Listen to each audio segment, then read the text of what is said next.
حافظ محمد عمر صدیق کے بیانات سننے کے لیے حافظ صاحب کے آفیشیل یوٹیوب چینل الخیر میڈیا کو سبسکرائب کریں۔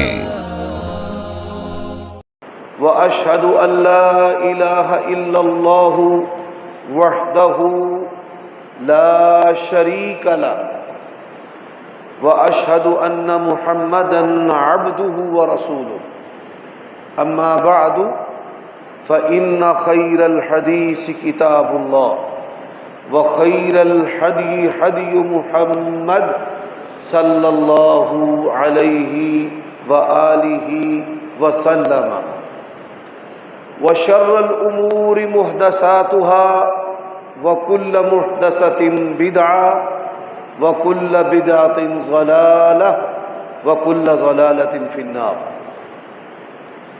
اللهم صل وسلم على نبينا محمد وبارك وسلم وصل عليه۔ اعوذ باللہ السمیع العلیم من الشیطان الرجیم من حمزه ونفخه ونفثه۔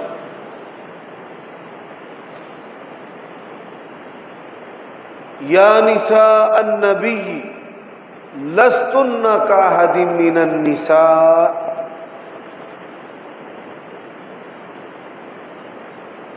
عیوب اور نقائص سے منزہ اور پاکیزہ تمام قسم کی حمد و ثنا اللہ وحدہ لا شریک لہ کے لیے، اور درود و سلام شفیع للمذنبین خاتم النبیین رسول کریم رؤوف الرحیم صلی اللہ علیہ وآلہ وسلم کی ذات اقدس پر۔ سامعین محترم، قرآن مجید کا ایک مختصر اور جامع مقام میں نے ابھی آپ کے سامنے تلاوت کیا ہے۔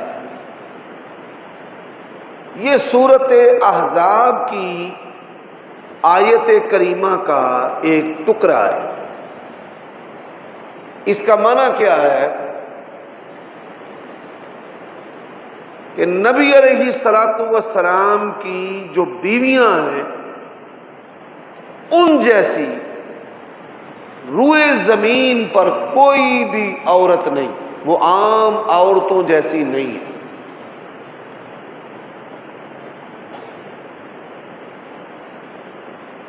اس کی ضرورت کیوں پڑی کہ ہم آج کے خطبہ جمعہ میں دین اسلام کے اندر خاندان نبوت کی جو حیثیت ہے اس کو بیان کریں۔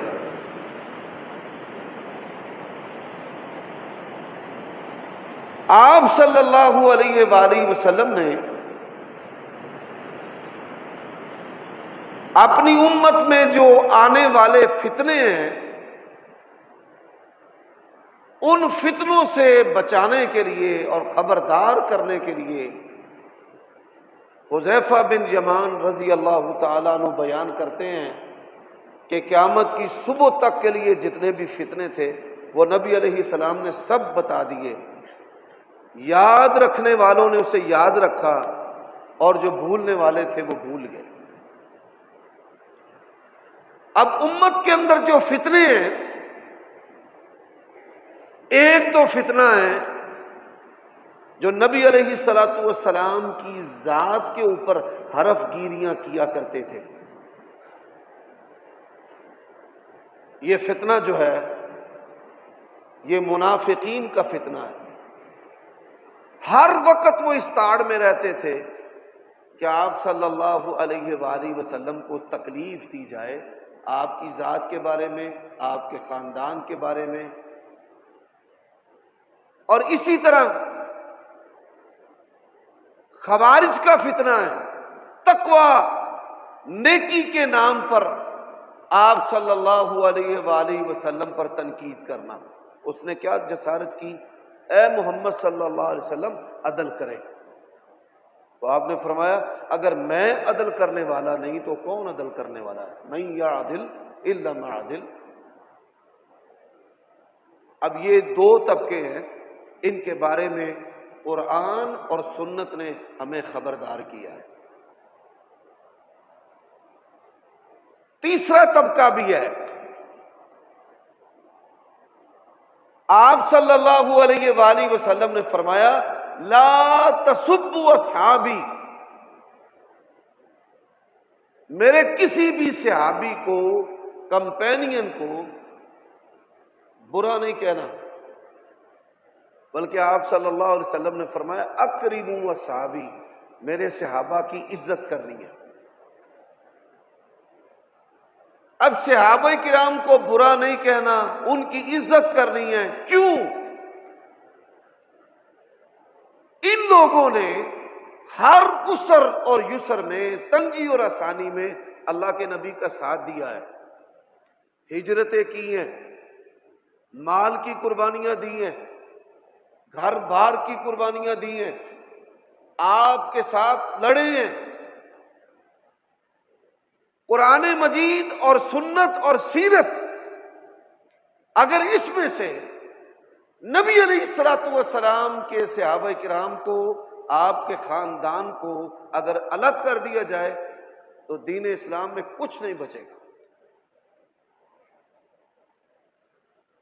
اب نبی علیہ الصلوۃ والسلام، آپ کے صحابہ کرام سے مراد کون لوگ ہیں؟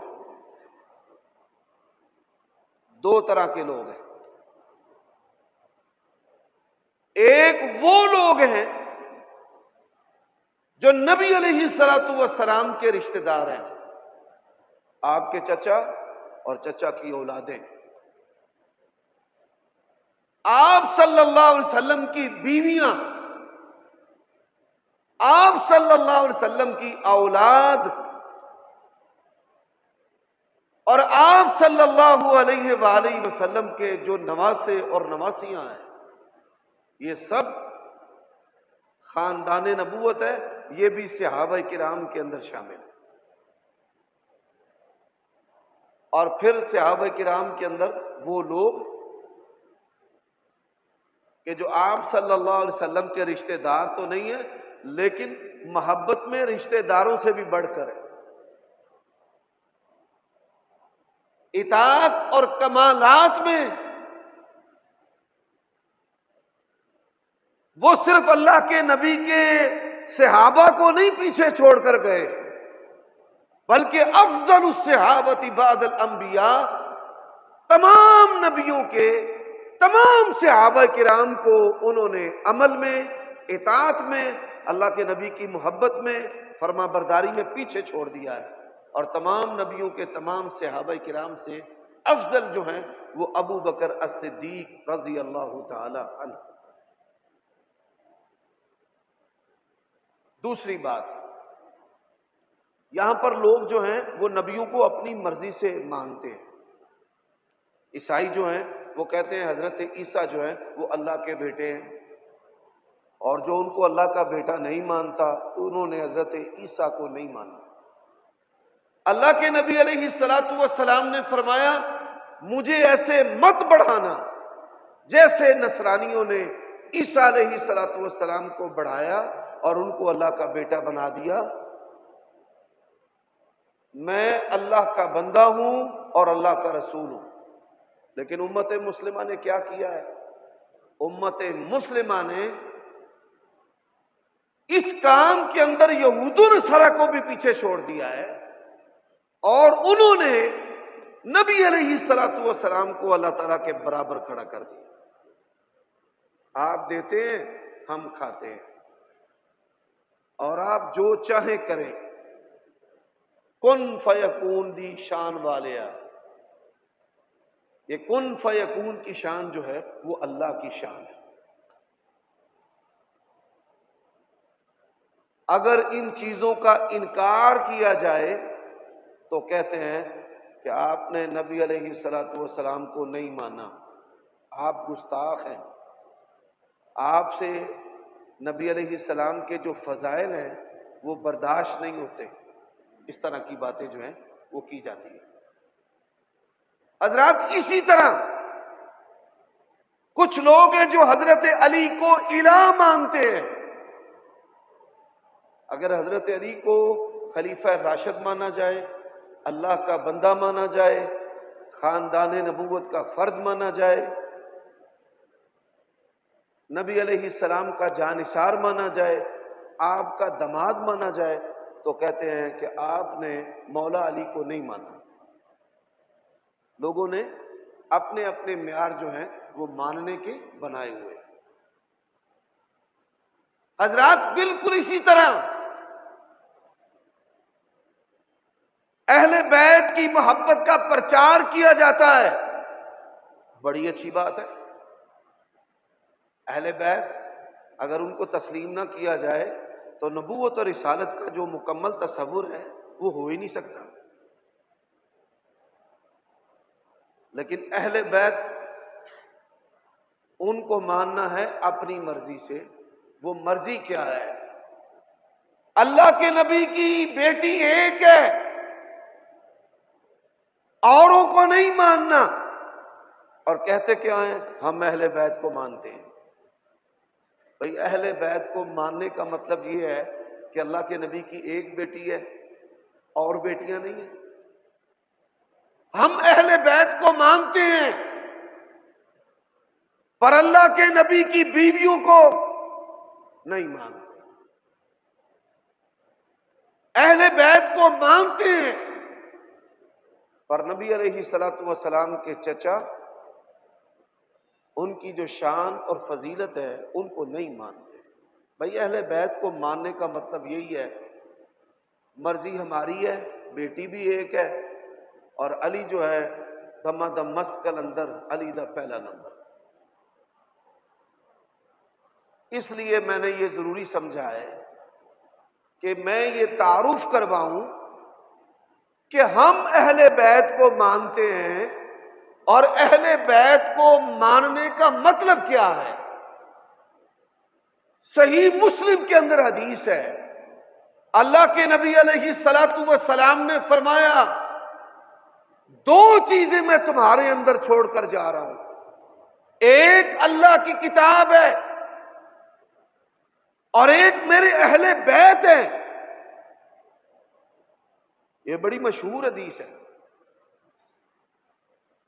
اب اللہ تعالیٰ کی کتاب جو ہے آپ سب کو پتہ ہے کہ اس سے مراد قرآن مجید بھی ہے اور نبی علیہ السلام کی سنت بھی ہے۔ اہل بیت کے بارے میں اللہ کے نبی نے فرمایا کہ میں ان کو چھوڑے جا رہا ہوں، اس کا مطلب اور معنی کیا ہے؟ بھائی اس کا مطلب یہ ہے کہ اہل بیت کے پاس قرآن مجید کا فہم ہے۔ یہ قرآن مجید کا جو نبوی نسخہ، فرسٹ ماسٹر کاپی جس کو کہا جاتا ہے، یہ کن کے پاس تھی؟ اللہ کے نبی علیہ السلام نے اپنے دور میں قرآن مجید لکھوایا تھا۔ وہ جو قرآن مجید رسول اللہ نے لکھوایا تھا وہ کس کے پاس تھا؟ یہ بڑا اہم سوال ہے۔ اللہ کے نبی کے دور میں بڑے سارے صحابہ کرام قرآن مجید لکھنے پر مأمور تھے، اور وہ قرآن مجید جو اللہ کے نبی نے لکھوایا تھا وہ بھی اہل بیت سیدہ حفصہ ام المؤمنین رضی اللہ تعالی عنہا کے پاس تھا۔ اس لیے اللہ کے نبی نے فرمایا کہ میں اہل بیت کو چھوڑ کر جا رہا ہوں کہ ان کے پاس قرآن مجید بھی ہے، اور قرآن مجید کے ساتھ ساتھ اور کیا چیز ہے؟ حضرات سیدہ عائشہ رضی اللہ تعالی عنہا ام المؤمنین کو یہ شرف حاصل ہے، عقائد سے لے کر اور پیدائش سے لے کر وفات تک اور دفن کے بعد کے معاملات تک دین کا کوئی شعبہ ایسا نہیں ہے کہ جس شعبے کے اندر اللہ کے نبی کی سنت کو محفوظ کر کے امت تک پہنچایا۔ وہ شخصیت اور ہستی کون ہے؟ سیدہ عائشہ رضی اللہ تعالی عنہ۔ تو اہل بیت کے پاس قرآن بھی ہے اور اہل بیت کے پاس نبی علیہ الصلوۃ والسلام کی سنت بھی ہے۔ حضرات، اہل بیت کے پاس ایک اور چیز بھی ہے، وہ کیا ہے؟ اہل بیت کے پاس اللہ کے قرآن کا فہم ہے کہ اس آیت کریمہ کا کیا مطلب اور معنی ہے، اور اہل بیت کے پاس نبی علیہ الصلوۃ والسلام کی سنت کا فہم بھی ہے۔ یہی وجہ ہے کہ آج اہل بیت کا نام لے کر اہل بیت کا انکار کیوں ہوتا ہے کہ اہل بیت انہوں نے جو اللہ کے نبی کے عقائد بیان کیے ہیں وہ عقائد ان کے مذہب سے متصادم ہیں۔ اب میں اس کی دلیل آپ کے سامنے پیش کرنے لگا ہوں۔ ہمارے ہاں مسلمانوں کی تعداد پوری روئے زمین پر جاپان سے لے کر امریکہ تک تقریباً مسلمانوں کی جو تعداد ہے وہ 2 ارب کے قریب ہے۔ دنیا کی آبادی اس وقت 7 ارب ہے، اس کے قریب 5 ارب جو ہیں وہ کافروں کی تعداد ہے، اور مسلمانوں کی جو تعداد ہے وہ 2 ارب کے قریب ہے۔ اور مسلمانوں کی جو اکثریت ہے 2.25 ارب سے بھی زیادہ، بلکہ 95% کسی نہ کسی طریقے سے امت مسلمہ جو ہے وہ شرک کے اندر ڈوبی ہوئی ہے، شرک کے اندر۔ اور یہ جو شرک ہو رہا ہے اس کا پہلا جو سبب ہے وہ خوف ہے۔ ٹانگیں توڑ دیں گے، تباہ و برباد کر کے رکھ دیں گے، کاروبار کو بند کر دیں گے، بندش کر دی جائے گی اور بچیوں کے رشتے نہیں ہوں گے۔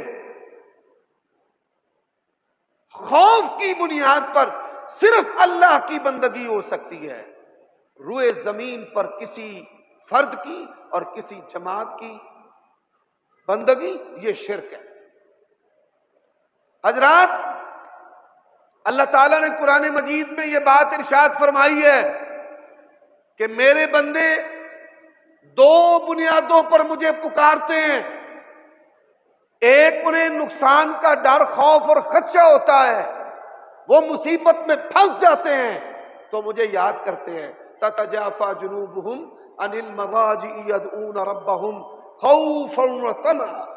پہلی چیز ہے خوف، ڈر، اور دوسری چیز کیا ہے؟ ان کو اپنے رب سے کچھ چاہیے، مال چاہیے، اولاد چاہیے، رزق چاہیے، اس کو طمع کہتے ہیں کہ ان کو اپنے رب سے طمع ہے، ان کو اللہ سے کچھ چاہیے۔ اور آج دیکھیے انہی 2 بنیادوں پر امت جو ہے وہ مخلوق کی پرستش اور پوجا کر رہی ہے۔ کوئی ڈیجٹ کی پرستش اور پوجا کرتا ہے، اپنی گاڑیوں کے اوپر، اپنے گھروں کے باہر 381 لکھا ہوا ہے کہ میرے پیر و مرشد کے گھر کا نمبر ہے اور اس نمبر سے مجھے برکت ملے گی۔ یہ بھی شرک ہے۔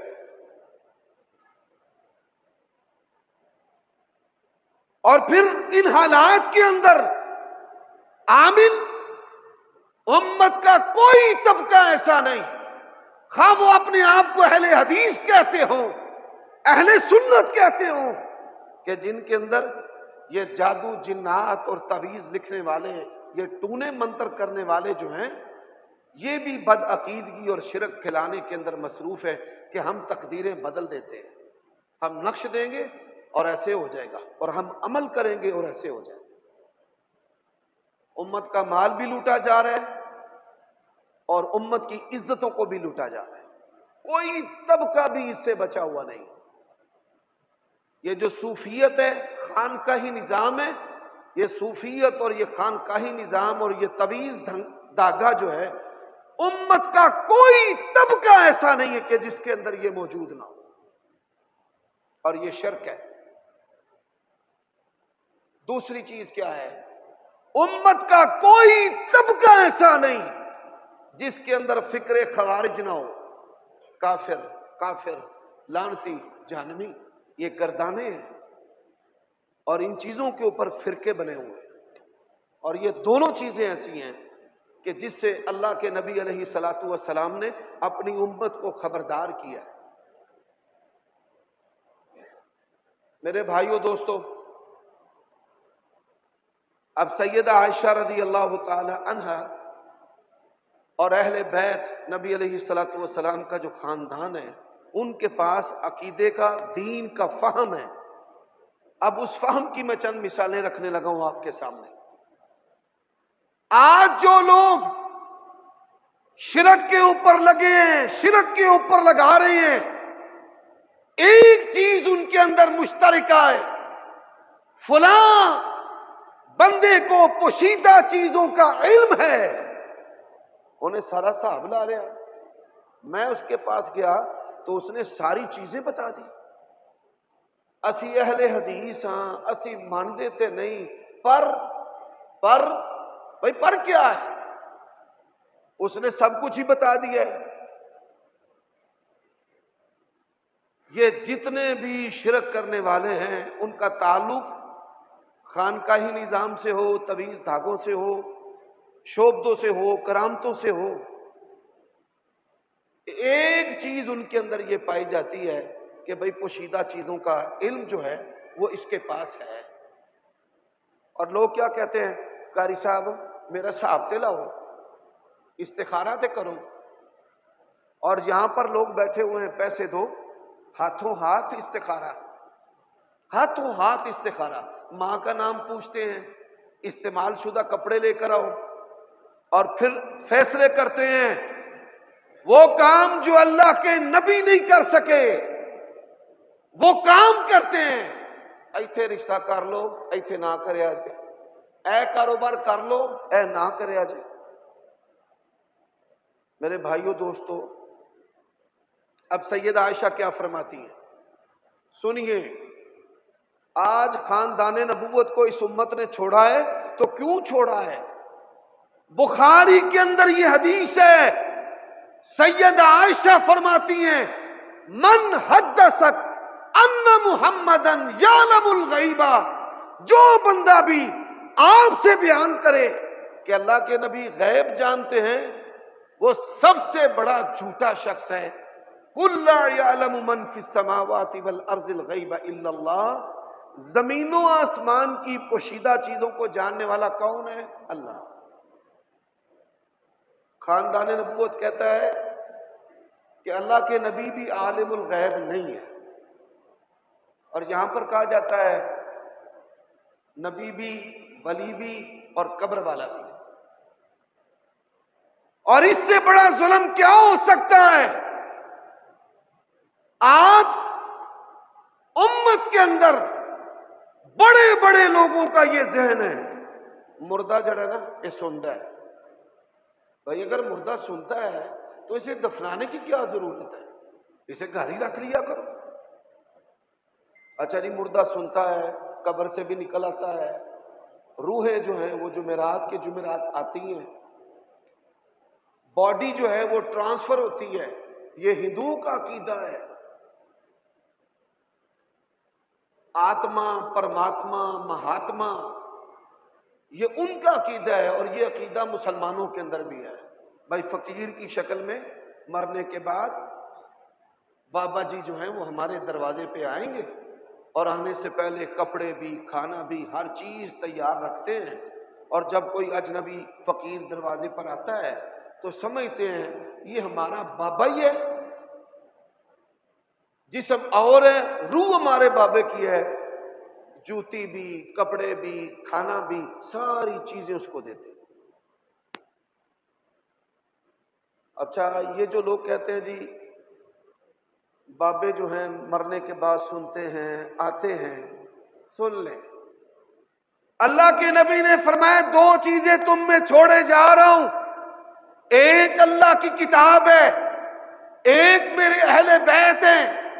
اب اہل بیت کیا کہتے ہیں؟ جو بندہ یہ کہے مردے سنتے ہیں وہ جھوٹا ہے۔ یہ عقیدہ کس نے دیا ہے؟ سیدہ عائشہ ام المؤمنین صدیقہ رضی اللہ تعالی عنہ۔ اب اہل تشیع ان کی بنیاد بھی اس عقیدے پر ہے، تبھی تو وہ اپنے اماموں کو پکارتے ہیں۔ حضرت علی ان کی قبر پر جاتے ہیں عراق کے اندر، اور عقیدہ کیا ہے کہ وہ ہمیں سنتے ہیں اور ہمیں دیکھتے ہیں اور ہماری مرادیں پوری کرتے ہیں۔ حضرات، تیسری بات، یہاں پر یہ جو خانقاہی نظام ہے، یہ جو مزارات ہیں اور دربار ہیں، بالواسطہ اور بلا واسطہ جو ہے، اس کی جکڑ کے اندر بڑے بڑے مضبوط اور طاقتور افراد ہیں، سیاستدان بھی، جرنیل بھی، اسٹیبلشمنٹ کے بڑے بڑے افراد بھی، بڑے بڑے پڑھے لکھے بندے۔ بے نظیر جو ہے وہ ہماری پرائم منسٹر رہ چکی ہے، دنیا کی پڑھی لکھی عورتوں کے اندر اس کا شمار ہوتا ہے، اور یہ کہا جاتا ہے کہ اس جیسی سیاستدان خاتون دنیا میں ہوئی نہیں۔ ہمیں ان کی کسی تعریف سے کوئی اختلاف نہیں، ان کے ماننے والے جو بھی کہیں، لیکن ہمیں اختلاف ہے اگر کوئی یہ سمجھے کہ بابا تنکا جو ہے اس کے ڈنڈے کے ساتھ وزارت عظمیٰ ملی ہے تو روئے زمین پر اس سے بڑا کوئی ظلم نہیں۔ اللہ کا قرآن کہتا ہے قُلْ لَا يَعْلَمُ مَنْ فِي السَّمَاوَاتِ وَالْأَرْضِ الْغَيْبَ إِلَّا اللَّهُ، اور وہی قرآن کہتا ہے قُلِ اللَّهُمَّ مَالِكَ الْمُلْكِ تُؤْتِي الْمُلْكَ مَنْ تَشَاءُ وَتَنزِعُ الْمُلْكَ مِمَّنْ تَشَاءُ وَتُعِزُّ مَنْ تَشَاءُ وَتُذِلُّ مَنْ تَشَاءُ بِيَدِكَ الْخَيْرُ۔ یہ شاہی کا مالک کون ہے؟ اللہ ہے، اللہ بادشاہ ہے۔ اور یہ جو آج نسبتیں لگائی جاتی ہیں، میں قادری ہوں، سہر وردی ہوں، اور بغیر وردی کے، میں ان سے پوچھتا ہوں کہ اس کائنات میں شرم و حیا کے سبق اللہ کے نبی لے کر آئے ہیں۔ بیعت ہو رہی تھی، بندہ بھی مسلمان، اس کی بیوی بھی مسلمان، بیوی نے اپنے خامد سے پوچھا اللہ کے نبی بیعت کیسے لیتے ہیں؟ تو خامد نے کہا میں نے تو اللہ کے نبی کے ہاتھ پر ہاتھ رکھا ہے۔ یہ ہاتھ کس کا ہے؟ خاتم النبیین کا ہے۔ یہ ہاتھ کس کا ہے؟ جو سب سے بڑھ کر شرم و حیا والا ہے۔ اللہ کے نبی جب عورتوں سے بیعت لیتے تھے درمیان میں پردہ ہوتا تھا۔ اچھا، اس اللہ کی بندے نے کہا یہ بڑی سعادت کی بات ہے اللہ کے نبی سے ہاتھ مل جائے، تو اس نے پردے سے اپنا ہاتھ آگے کر دیا، فرمایا اللہ کی بندی اپنا ہاتھ پیچھے کھینچ لے، اپنا ہاتھ ہٹا لے، انی لا اصافح النساء، میں اللہ کا نبی ہوں، میں عورتوں سے ہاتھ نہیں ملاتا۔ کیا کر رہے ہو؟ امت کو کس طرف لے کر جا رہے ہو؟ میرے بھائیوں دوستوں، یہ جو خانقاہی نظام ہے، سیدہ عائشہ کیا کہتی ہیں؟ من حدثک، جو بندہ بھی آپ سے بیان کرے کہ اللہ کے نبی نے اللہ کی شریعت میں سے کوئی چیز چھپائی ہے اور کسی خاص بندے کو دی ہے، یہ طریقت کے جتنے بھی سلسلے ہیں ان کو حضرت علی کے ساتھ جوڑا جاتا ہے۔ اپنے آپ کو سنی بھی کہتے ہو اور مولا علی سے آگے بڑھنے کا نام بھی نہیں لیتے، اور یہ غلط فہمی کب پیدا ہوئی؟ حضرت علی کے دور میں۔ حضرت علی کے کانوں میں یہ بات پہنچی کہ کچھ بندے کہتے ہیں کہ اللہ کے نبی نے حضرت علی سے کوئی خاص باتیں کی ہیں، کچھ خاص۔ فرمایا سن لو، علی کو اللہ کے نبی نے کوئی ایک حرف بھی ایسا نہیں دیا جو کسی اور کو نہ دیا، ایک حرف بھی ایسا نہیں دیا کہ بھائی یہ میں بات آپ سے کرنے لگا ہوں بلکہ اگر علی کے گھر کے ساتھ کوئی ناراضگی ہے، میاں بیوی کا کوئی اختلاف ہے، تو وہ اختلاف بھی آج امت تک پہنچ چکا ہے کہ فاطمہ سے لڑائی ہوئی اور مسجد کے اندر آ کر لیٹ گئے، اور اللہ کے نبی تلاش کرتے ہوئے آئے، دیکھا کہ میرا داماد جو ہے وہ مسجد میں لیٹا ہوا ہے اور بدن کے اوپر مٹی لگی ہوئی ہے، قم یا ابا التراب، او مٹی والے اٹھ۔ اگر کوئی ان میں آپس میں اختلاف تھا تو وہ تو چھپا لیتے، لیکن وہ چیز بھی آج امت تک موجود ہے۔ اس میں ہمارے لیے رہنمائی ہے کہ ہم نے اپنے داماد کے ساتھ کیسے تعلق رکھنا ہے، میاں بیوی کا کیسے تعلق ہونا ہے۔ تو سید عائشہ کیا فرماتی ہے؟ جو بندہ یہ کہے اللہ کے نبی نے اللہ کی شریعت میں سے کسی بات کو چھپایا اور کسی کو دیا اور کسی کو نہیں دیا، وہ بھی بدترین جھوٹا ہے۔ نبی علیہ السلام نے کسی بات کو اپنے پاس نہیں چھپایا اور نہ امت میں سے کسی خاص بندے کو دیا۔ حضرات، یہی وجہ ہے، آپ دیکھیے، اب یہاں پر میں سوال جو ہے وہ آپ کے سامنے رکھنا چاہتا ہوں۔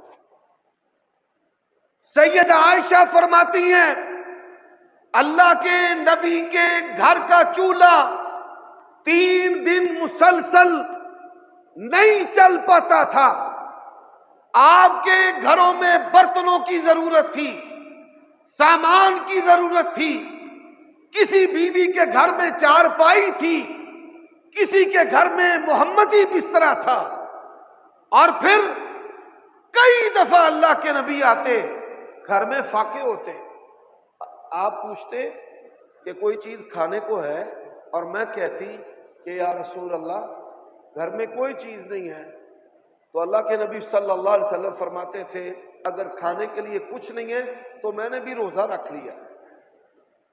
فاقوں کی وجہ سے روزے رکھنے والی شخصیت ہے۔ گھریلو سامان نہیں ہے، اور پھر میں سوال کرتا ہوں 11 شادیاں اللہ کے نبی نے کی ہیں، اللہ تعالیٰ نے آپ کو یہ شان دی تھی، آپ جس کو چاہیں اپنی بیوی بنا سکتے تھے، اللہ نے یہ شان دی تھی۔ اور یہاں پر ایک وسوسہ، اس کا بھی میں علاج کر دیتا ہوں، محرمات کے لیے نہیں بھائی، جو نکاح اور شادی کے لائق ہیں ان کے لیے اللہ کے نبی 10 20 30 جتنے چاہیں نکاح جو ہیں وہ کر سکتے تھے۔ 11 شادیاں کی ہیں، 11 شادیاں کی ہیں۔ کتنے بچے تھے اللہ کے نبی کے؟ 6 بچے ایک بیوی سے تھے، جن کا نام سیدہ خدیجہ رضی اللہ تعالی عنہا۔ 6 بچے ایک بیوی سے، 4 بیٹیاں اور 2 بیٹے۔ اللہ کے نبی علیہ السلام کی جو مجموعی اولاد تھی ان کی تعداد 7 ہے، 4 بیٹیاں، اور آپ یہ سن کر حیران ہوں گے 3 بیٹیاں اللہ کے نبی کی زندگی میں فوت ہوئی ہیں۔ ایک بیٹی سیدہ فاطمہ نبی علیہ السلام کی وفات کے 6 ماہ بعد، اور 3 بیٹیاں اللہ کے نبی صلی اللہ علیہ وسلم کی زندگی کے اندر فوت ہوئی۔ 2 بیٹے فوت ہوئے، اور پھر ام المومنین ماریہ رضی اللہ تعالی عنہا، ان کے بطن مبارک سے نبی علیہ السلام کا ایک بیٹا پیدا ہوا۔ سبحان اللہ، بڑا خوبصورت، بڑا پیارا۔ اور اللہ کے نبی نے فرمایا وُلِدَ لِي اللَّيْلَ غُلَامٌ، اللہ تعالیٰ نے آج رات مجھے ایک بچہ دیا ہے، بیٹا، سمیتہ بِإِبْرَاہِیم، اللہ کے نبی کو ابراہیم نام بڑا پسند تھا، تو رسول اللہ صلی اللہ علیہ وآلہ وسلم نے اپنے بیٹے کا نام ابراہیم رکھا، فرمایا میں نے اس کا نام ابراہیم رکھ دیا۔ اچھا، اللہ کی شان، وہ 2 سال کا ہو گیا، صحابہ کرام کہتے ہیں ایسے ہی تھا کہ جیسے چاند کا ٹکڑا ہی زمین پہ پھرتا، وہ فوت ہو گیا۔ حضرات، آج تقدیریں بدلنے والے، بندش کھولنے والے، بیٹے دینے والے، فراوانیاں کرنے کے دعوے کرنے والے، میں ان سے سوال کرتا ہوں، اس کائنات میں اللہ کے بعد سب سے بڑھ کر شان اور اختیار والا ہے تو جناب محمد الرسول اللہ صلی اللہ علیہ وسلم، لیکن تقدیریں بنانے اور تقدیریں مٹانے کا اختیار کس کے پاس ہے؟ اللہ کے پاس ہے۔ تو بھائی خاندان نبوت، اللہ کے نبی علیہ الصلوۃ والسلام ان کو دنیا میں چھوڑ کر گئے ہیں، اس خاندان کے پاس اللہ کے نبی کا قرآن ہے، اس خاندان کے پاس رسول اللہ کی سنت ہے، اس خاندان کے پاس آپ کا عقیدہ ہے، اس خاندان کے پاس شرم و حیا ہے۔ اور میں سوال کرتا ہوں، آج جو اپنے بدن کو کاٹ رہے ہیں، چیر رہے ہیں، اپنا خون بہا رہے ہیں، خاندان نبوت جو ہے وہ صبر کرنے والا تھا یا ماتم کرنے والا تھا؟ اللہ کے نبی علیہ السلام کہہ رہے ہیں ان بفراقک یا ابراہیم لمحزونون، او بچو میرے پیارے بیٹے ابراہیم، تیری جدائی میں تیرا بابا بڑا غمگین ہے، لیکن یہ بات وہی کہے گا جو رب کو پسند ہے۔ وہ کیا پسند ہے؟ انا للہ و انا الیہ راجعون۔ تو آج یہ جتنے بھی افراد ہیں، یہ تقدیریں بدلنے والے اور جن کے بڑے عجیب و غریب نظریات ہیں، ان لوگوں نے خود نہیں بدلتے، قرآن کو بدل دیتے، خود نہیں بدلتے، انہوں نے سنت کو چھوڑ دیا، خود نہیں بدلتے، اللہ کے نبی کی ازواج مطہرات آپ کے خاندان کو چھوڑ دیا کہ اگر ہم نے اس خاندان کی بات کی تو ہمارا جو مذہب ہے وہ کیسے چلے گا۔ تو آج کے خطبہ جمعہ کا یہ خلاصہ ہے کہ اللہ کے نبی اپنا خاندان دنیا میں چھوڑ کر گئے، اس خاندان نے امت کو قرآن دیا، اس خاندان نے امت کو سنت دی، اس خاندان نے امت کو عقیدے کا فہم دیا، منہج دیا۔ آج امت کے کچھ افراد نے منہج کو چھوڑ دیا، کچھ نے سنت کو چھوڑ دیا اور کچھ نے قرآن کو چھوڑ دیا۔ یہ کیسے مسلمان ہیں؟ اللہ سمجھنے کی توفیق عطا فرمائے۔